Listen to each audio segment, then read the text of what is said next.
আসসালামু আলাইকুম। আজকে আমরা এই যে কম্বোডিয়াতে একটা দোকানে ঢুকছি। দোকানটা সাধারণত কসমেটিক দোকান, আমরা বাংলাদেশে যেটা বলি। তো ভাই, দোকানে ঢুইকে তো আমার মাথা নষ্ট।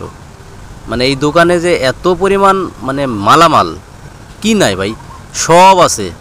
আপনার শ্যাম্পু থেকে শুরু করে, সাবান থেকে শুরু করে, cake, biscuit, A to Z একটা মানুষের নিত্য প্রয়োজনীয় যত জিনিস, বাদাম ছোলার থেকে শুরু করে, ঠিক আছে, বাংলাদেশের যে কোনো মার্কেটে বা বাজারে যেগুলো পাওয়া যায় না, যেগুলো আমাদের খুঁজে মেল করতে সময় লাগে, এখানে একটা দোকানে যদি ঢোকা যায়, সব এ টু জেড, জুতা স্যান্ডেল থেকে শুরু করে, এমনকি এখানে আপনার এই যে কাঁথা বালিশ বালতি সব দেখা যাচ্ছে, ঠিক আছে, এই যে শ্যাম্পু সাবান, তারপরে এ টু জেড ভাই সব আছে।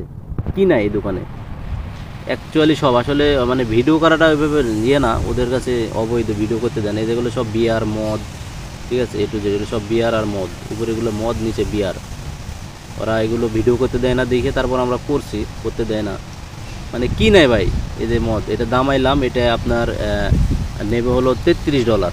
$33 বাংলাদেশে তো প্রায় অনেক টাকায় হয়ে যায়, প্রায় 4000 টাকার মতো, 3500 টাকার মতো। তো আমি আমি প্রথম ঢুকছি এই দোকানে, আমি নিজেও অবাক যে আসলে এত মালামাল থাকে একটা দোকানে। আমি